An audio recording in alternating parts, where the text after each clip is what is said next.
Yo les gars, j'espère que vous allez bien les mecs. On se retrouve aujourd'hui pour une nouvelle vidéo la famille, une nouvelle vidéo tier list. Aujourd'hui on va s'attaquer à l'équipe 2 des Fut Centurions.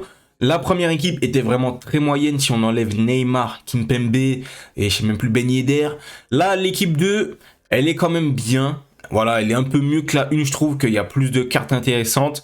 Mais dans l'ensemble, ça reste quand même assez décevant. En tout cas, on va quand même se faire notre petite tier list. Donc c'est parti les mecs, let's go! Du coup les amis, on se retrouve comme d'habitude sur le site Tiermaker, le site pour réaliser nos tier lists. On a comme d'hab nos 4 catégories, moyen, bon, très bon et GOAT. Donc comme d'hab les gars, voilà, ça fait beaucoup de fois que je dis comme d'hab, mais vous avez l'habitude. Et oui, on va commencer avec la catégorie moyen. Donc tout d'abord, classique, on va mettre le gardien. On va mettre le gardien les gars, Anthony Lopez. Un gardien, c'est aléatoire les gars. Il peut être bon pendant une mi-temps. L'autre mi-temps, il peut te faire du n'importe quoi. Donc pour moi, un gardien, ça ira toujours dans moyen. Voilà, ça c'est dit Anthony Lopez. On va pas perdre de temps dessus. On va continuer les gars avec Tadic. Donc voilà, petit 87. Ça, c'est vraiment un faudeur, les gars. Tadic, voilà, il n'y a rien de particulier à dire sur sa carte. Ça manque cruellement de vitesse. Championnat Eredivisie, il n'y a plus grand monde en Eredivisie. Là, ils sont tous partis, les De Jong, les Gravenberch, etc. Il reste que Timber, il reste quelques joueurs, mais bon, cette année, la Eredivisie, il n'y a pas grand-chose. Il y avait Gakpo, mais il s'est barré à Liverpool aussi. Donc voilà, Tadic, championnat pas ouf, carte pas ouf, nationalité compliquée, voilà, t'as que Milinkovic-Savic de la Lazio et celui le gardien aussi, son frérot, qui ont des cartes. Donc voilà, les gars, Tadic, ça ira en moyen. On commence bien, les gars, on commence vraiment très très bien. On va continuer avec Stuani. Donc voilà, il est en double 4. Franchement, ça c'est le BU du pauvre, clairement du pauvre en Liga Santander. Et on va voir que notre ami Iago Aspas, c'est quand même plus intéressant. Enfin, selon moi, en tout cas, sur les statistiques. Stuani, les gars, ça va aller en... Voilà, ça va aller en moyen. On n'est plus au début du jeu. Au début du jeu, on joue avec des Haaland, des Sorloth. Peut-être qu'au début du jeu, Stuani, il aurait pu être intéressant. Mais là, pour moi, les gars, ça va aller dans moyen directos. On va continuer les gars avec Alex Hernandez. Donc voilà, je sais pas pourquoi ils nous ont mis ce mec. Voilà, c'est un faudeur clairement. L'événement Centurion les gars, c'est des faudeurs, c'est des grosses notes, des cartes voilà 87, 86 qui te servent à rien du tout. Tu les mets dans des DCE et voilà, tu vas récupérer ton petit Pakikon, ton choix héros. Voilà, Alex Hernandez, les gars, on va pas s'étaler. Il y a des milieux de terrain bien supérieurs, selon moi, en Liga Santander. Va jouer avec un De Jong, même Marco Llorente régulier. Je pense qu'il est meilleur. Et d'ailleurs, les gars, moi, j'attends toujours la carte spéciale de Marco Llorente parce que, voilà, on rompiche. On rompiche très clairement. On va continuer la famille avec Biraghi. Je vais le mettre en moyen, les gars. Il joue sur le côté gauche en Serie A. Voilà, il aurait une carte sympa s'il jouait en Eredivisie. Voilà, mais là, tu as Théo Hernandez à son poste. La concurrence, Théo, même le régular, il le déchire. Il le déchiquette, les gars. Donc, Biraghi, ça va aller dans moyen. Ça manque quand même clairement de vitesse. En fait, je sais pas, tous les latéraux, les gars, j'hésite à mettre tous les latéraux en moyen. Mais bon, il y en a que je vais mettre dans bon, mais j'hésite vraiment à tous les mettre en moyen parce que pourquoi tu nous sors des latéraux avec 86 de vitesse? On doit se taper des Allo Ryan à 99, des Mbappé à 99 de vitesse, tu nous sors des latéraux inutilisables. Voilà, là on n'est plus en septembre, on n'est plus en octobre. Là, tous les attaquants, ils sont ultra rapides. Donc, je pense qu'il fallait faire un petit effort au niveau de la vitesse des latéraux. Donc, pour le coup, les gars, je vais mettre Coleman aussi. Pareil, voilà, il aurait été dans un petit championnat, peut-être en Ligue 1, tu vois, j'aurais pu le mettre dans bon. Mais niveau rapport, championnat, carte, il y a du Walker régulier qui le bouffe. T'as le Wan-Bissaka qui le bouffe. T'as le Trippier gratos Winter Wildcard qui le bouffe. Donc, voilà, Coleman, les gars, pour moi, ça va aller dans nos moyens, très clairement. Ça va aller dans moyen parce que voilà, il n'y a pas grand chose à se mettre sous la dent. Il est pas ouf. Voilà, peut-être tu peux le mettre à la limite MDC, je sais pas, faire un truc avec, mais non. Les gars, pour moi, Coleman, ça ira en moyen. Donc les gars, je pense que pour la catégorie moyen, on va s'arrêter là. Quoique, les gars, j'aurais bien aimé mettre Gunter aussi, les gars. Gunter, pareil, parce que Alphonso Davies, il le tue, les gars. Enfin, il le déchiquette, il en fait de la charpie de Gunter. Il faut augmenter sa vitesse. Tu nous mets un Gunter à 91 de vitesse, c'est plus la même histoire. Tu nous mets un Biragi à 92 de vitesse, c'est plus la même histoire. Mais les gars, on sait que la vitesse, ça fait tout sur ce FIFA, les gars. Enfin, sur tous les FIFA, tu vas nulle part avec un joueur qui a pas de vitesse. Donc, on a essayé de nous blaguer un petit peu au début du jeu avec l'histoire de lenti pas lenti. Mais là, 99 de vitesse en face. Pour moi, il faut quand même un petit peu hausser les notes. Voilà, il est lenti, il va courir plus vite sur de longues distances. Mais voilà, à un moment, il faut arrêter. Il y a un fossé qui commence à se créer avec les attaquants. Parce que plus on sort des attaquants, plus ils sont rapides. Plus on sort des latéraux, à part des exceptions comme Walker, Wan-Bissaka ou je ne sais qui ont bien envie de cheater. Là, ça fait 2 équipes de Centurion. On en a un peu marre, les gars. Moi, en tout cas, j'en ai un peu marre. Voilà pour notre catégorie moyen, les amis. Il y a pas mal de joueurs. Voilà, les Lopez, Tadic, Tchouani, Fernandez, Biragi, Coleman, Gunter. Voilà, pour moi, c'est des joueurs moyens. Franchement, c'est des joueurs à laisser sur le carreau. On n'en a rien à cirer, les gars. Pour moi, voilà, ça, c'est ma catégorie moyen. On va maintenant passer à la catégorie des bons joueurs. Et on va l'inaugurer, tout simplement, avec Palois. Donc c'est vrai qu'il aurait été dans un autre championnat, j'aurais mis sa carte en moyen, mais selon moi, en Ligue 1, il n'y a pas beaucoup de défenseurs centraux, t'as pas énormément de défenseurs centraux, donc pour un mec qui vient de commencer le jeu, il y en a pas mal, avec Noël, le Nouvel An, voilà, il y a plein de personnes qui débarquent sur FIFA 23, pour ceux qui se font une petite Ligue 1, qui n'ont pas forcément envie de jouer avec un Kimpembe ou un Marquinhos, un petit Palois les gars, 87 de défense, 90 de physique, 80 de vitesse, c'est une carte qui peut être intéressante et dépannée pour une petite équipe de Ligue 1. Donc Palois, je vais le mettre dans bon parce que je pense qu'il peut rendre de bons services. On va continuer les gars avec Rafa. Et petite déception parce qu'ils l'ont pas upgrade au niveau de son mauvais pied. Donc moi je comprends pas, il y a des joueurs qui sont upgrade, d'autres qui sont pas upgrade. EA ils font ce qu'ils veulent, voilà. Rafa, ça peut être intéressant les gars en super sub à la Kent, sauf que Kent il a 5 étoiles de mauvais pied, mais ça peut être intéressant, rapide, agile, c'est pas les meilleurs finisseurs, mais en fin de match tu le fais rentrer pour fatiguer le latéral, fatiguer les adversaires, faire des appels en profondeur.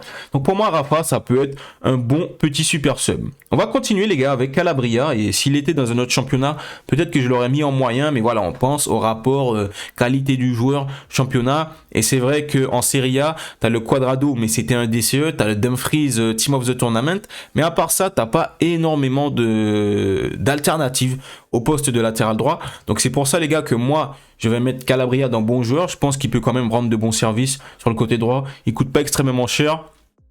Enfin, bon, la majorité de l'équipe ne coûte pas cher les gars, mais Calabria je pense qu'il peut rendre quand même de bons services. Comme je l'ai dit, ça aurait été bien s'il avait au moins un petit 90 de vitesse, 89, voilà, tout cassé, mais 87, voilà, c'est vrai que le fossé se creuse davantage chaque jour. On a des attaquants qui sortent avec plein de vitesse et nos petits latéraux y souffrent. On va rester sur le Milan AC les gars, on va mettre Selmaker. Selmaker qui, je pense, en sortie de banc, il peut faire quelques différences. Voilà, il a une carte sympa. Ça peut être sympa de le link. T'as plein de joueurs de l'AC Milan. Hein. Franchement, t'as le Benacer, le Calabria, t'as le Selmaker, t'avais le Tonali. Franchement, t'es Tomori, Théo. Donc ça peut être vraiment pas mal. Un petit concept Milan. Le Selmaker, faudrait voir une game. Je pense pas que ce soit un game changer. Mais faudrait voir une game. Ça peut être cool. Ça peut rendre de bons services. Donc Selmaker, les gars, c'est vraiment mon avis perso. Il y a une petite hype, une mini hype, faudrait que je le teste pour voir ce que ça vaut. Je suis sûr qu'il est éclaté, mais voilà. Je sais pas, le fait qu'il soit à l'AC Milan, ça joue un peu parce qu'il offre quand même pas mal de solutions et je pense qu'ils ont dû lui mettre une petite magie dans les pieds, voilà, une petite magie, une toute petite. On va continuer avec Iago Aspas. Et là, ça peut être intéressant pour les Liga Santander, pour les petits budgets, parce que Iago Aspas, voilà, il est quand même assez complet en dribble, en vitesse, en tir, c'est cool. Seul petit bémol, c'est qu'il n'a pas les 4 étoiles de geste technique. Ça aurait été bien s'il avait upgrade à ce niveau-là. Et encore une fois, les gars, je comprends pas, il y a des joueurs qui ont des étoiles en plus, d'autres qui n'en ont pas. Donc Iago Aspas, il aurait bien mérité une petite étoile de geste technique. Ça aurait fait vraiment du bien. En tout cas, c'est intéressant, gros finisseur, bonne vitesse, bon dribble, comme j'ai dit, pour les petits budgets en Liga Santander, les gars, ça peut valoir le coup. On va continuer, les gars, avec Berardi, c'est une carte gratuite, et lui, il me semble qu'il a un upgrade en geste technique, il a 5 étoiles de geste technique, 3 étoiles de mauvais pied, ça peut être sympa en Serie A, moi je le vois plus comme un numéro 10, même si ses statistiques en passe ne sont pas extraordinaires, mais 87 de vitesse. C'est pareil que les latéraux, pour jouer sur le côté, c'est un petit peu limité, à part si ton adversaire a mis le pressing tout le match et que ses latéraux, ils sont carbo. Voilà, Berardi, carte gratos. Je les mets toujours dans bon les cartes gratos parce que ça coûte rien. Soit tu le mets dans un DCE, soit tu joues avec. Donc voilà, franchement, Berardi, t'as rien à perdre avec. Et pour moi, tu te fais kiffer. 5 étoiles de geste technique, c'est toujours du kiff assuré. Et le dernier joueur, les gars, on va mettre Azpilicueta. J'aurais pu le mettre dans très bon. Je sais pas, j'hésite encore. Non, en vrai, les gars, je pense, rapport qualité-prix, il coûte pas cher, ça peut être intéressant, hein, ça peut être intéressant. J'hésite vraiment, je l'aurais bien mis entre les deux, les gars, là, je l'aurais bien mis entre les deux. J'hésite. Je sais pas, les gars, franchement, je sais pas, Azpilicueta, on le laisse dans très bon, on lui laisse le bénéfice du doute, mais voilà, j'ai peur qu'il se fasse quand même pas mal bouger. Voilà, c'est comme Thiago Silva, ils ont sorti des défenseurs à Chelsea, mais ils ont pas de physique. J'hésite. Je le mets dans très bon, les gars, mais considérez que c'est un bon entre les deux. Voilà, c'est un bon plus.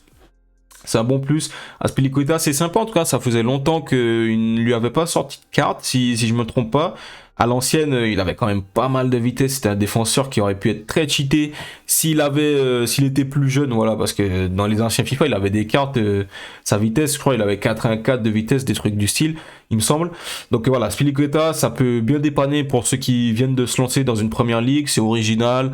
Voilà, je pense pas que tout le monde va jouer avec lui. Donc si vous cherchez l'originalité alliée à la performance, je pense qu'Azpilicueta, il peut rendre de bons services. On va continuer les gars avec Fred, et là je suis très content que Fred il soit sorti, parce qu'il avait une carte out of position, elle était immonde les gars, elle était immonde, la vraie carte de Fred, box to box au milieu de terrain, tu le mets à côté d'un vrai MDC, tu le mets dans un milieu à 3, tu le mets où tu veux au milieu de terrain, il va faire le job. J'aurais bien aimé le pack, malheureusement, je ne le packerai pas les gars, malheureusement. Mais en tout cas, Fred, très bon, je crois il est en dessous des 300 000 crédits. Donc ça peut être intéressant. Avant, pourquoi pas le tester lors du champion de la Totti, comme vous voulez les gars. Mais Fred, très bon joueur. Si vous le paquez, vous êtes très bien et placez-le dans votre équipe. On va continuer les gars avec Rice. Rice, je le mets dans très bon, c'est un DCE. Bien sûr, EA, ils essayent de vider notre club avant la Totti. Mais pour moi, Rice, c'est une belle opportunité pour ceux qui n'ont pas fait Palinha. Parce que bon, Palinha, pour moi, il le découpe. Mais ceux qui n'ont pas fait Palinha, c'est intéressant. Rice, très bon MDC, tu le mets devant ta défense. Défense physique, vitesse, dribble, passe, très complet, sauf en frappe, bien sûr, c'est un MDC. Donc voilà, les gars, Rice, tu le mets devant ta défense. Pour ceux qui ont les joueurs qui veulent se faire un petit kiff, juste avant la Totti, renforcer leur équipe, Rice, ça peut faire le job. Et on va mettre, les gars, Marco Reus comme dernier joueur. Marco Reus, tout simplement, j'aurais pu le mettre dans GOAT. S'il lui avait rajouté une étoile de geste technique ou peut-être un peu plus de vitesse, je pense qu'ils auraient pu lui mettre un peu plus de vitesse. Même si, comparé à sa carte régulière, il a eu un gros up, puisque voilà, il a plus ses jambes de 20 ans. Mais ça aurait été mieux pour moi s'il lui avait mis un peu plus. Là, on commence à rentrer dans un stade du jeu où la vitesse, c'est la vitesse. Donc si un joueur manque de vitesse, voilà. Après, bon, on le joue MOC, il n'a pas besoin de 99 non plus. Mais j'aurais aimé un petit peu plus, les gars. On en demande toujours plus. On est jamais content, voilà. Et moi, je fais partie des gens qui sont jamais contents. J'aurais aimé que Marco Reus, il ait un petit peu plus. Ce n'est pas le cas, mais ça reste quand même un magnifique joueur, les gars. C'est un kiff, c'est toujours un kiff de jouer avec Marco Reus. Bon, malheureusement, je pense pas qu'il aura une carte héros ou icône. Peut-être héros à la limite, mais bon, peut-être sur FIFA 30, on rejouera avec Marco Reus en carte héros, qui sait. Et les gars, vous comprenez donc que les 3 dernières cartes, c'est des cartes GOATesques, selon moi. On va tout d'abord commencer avec Mohamed Salah. J'ai testé, j'ai saigné sa carte boost 92, c'est un monstre, et je comprends pas pourquoi là ils lui mettent pas une 4ème étoile de mauvais pied les gars, alors que Verratti lui ont mis 5 étoiles de mauvais pied. Un Salah en double 4 ça aurait été une tuerie, mais ouais franchement très fort Salah les gars, c'est un monstre, et même s'il a pas les 4 étoiles de mauvais pied, j'ai marqué des buts avec son pied droit, son pied gauche c'est une frappe, un but, il est injouable les gars, injouable. Franchement je trouve que c'est un joueur qui est assez sous-coté, il n'y a pas beaucoup de gens qui jouent avec, on le calcule pas trop, sûrement à cause de ses 3 de mauvais pieds, mais ça là les gars c'est une tuerie. On va continuer les gars avec Ibrahimovic, on l'attendait tous, il était annoncé depuis longtemps. Au final, il est présent, tout le monde est content, à part les pauvres comme moi, qui n'ont pas 3-4 millions, enfin bref, j'ai pas les millis pour pouvoir aligner la thune pour acheter Ibrahimovic. Donc voilà, ça c'est pour les très très riches. Mais bon, ça doit être super être kiffant, ça doit super... je perds mes mots, ça doit être très kiffant. Voilà, on va faire bref. Ça doit être très kiffant de jouer avec lui. Pourquoi pas le tester en draft si j'ai de la chance, 5 étoiles de geste technique. Voilà, on sait que les corners, c'est assez cheaté cette année. Tu as Ibrahimovic dans ton club, tu sais que tu vas mettre des têtes. Donc voilà les gars, Ibrahimovic, on est toujours content de le voir, même si c'est de l'autre côté de la rivière, parce que moi, je ne le packerai pas et je ne l'achèterai pas. Et dernier joueur les gars, là c'est vraiment coup de cœur sur la carte. Je ne l'ai pas testé, mais c'est notre ami Marco Verratti, à qui EA a sorti une carte de dingo, je trouve. Même si, bon, il n'a pas le physique, c'est sûr, il peut se faire bouger. Mais cette année, le 4-3-2-1, c'est très joué. Tu le mets dans ton milieu à 3, moi je le vois déjà à côté de mon Griezmann, à côté de mon Palinha, distribuer, se retourner. Surtout que là, il a 5 étoiles de mauvais pied, 4 étoiles de geste technique. Franchement, ça doit être un régal balle au pied de jouer avec Marco Verratti, les gars. Gotesque. Pour moi, gotesque sur la carte. Après, peut-être que certains vont trouver que c'est une fraude in-game, mais pour moi, c'est gotesque. Du coup, voilà les refs, on arrive à la fin de cette tier list. J'espère que la vidéo, elle vous a plu. N'hésitez pas à me dire en commentaire si vous êtes d'accord ou pas d'accord avec ma tier list, si vous trouvez qu'il y a des incohérences. C'est sûr que là, les deux tier list FUT Centurion, c'était quand même difficile, je trouve. J'avais limite envie de mettre tous les joueurs dans la catégorie moyen, à part quelques-uns. C'était un peu compliqué de trouver des points positifs à certains joueurs. Mais bon, les gars, il faut toujours faire le classement. En tout cas, comme je vous ai dit, si vous avez kiffé, n'hésitez pas à lâcher le pouce bleu, à partager la vidéo, à vous abonner, les gars. Vous connaissez. Là, ce fort, les gars, on est ensemble. Moi, je vous dis à la prochaine vidéo, les refs. Prenez soin de vous. La paix sur vous. Peace.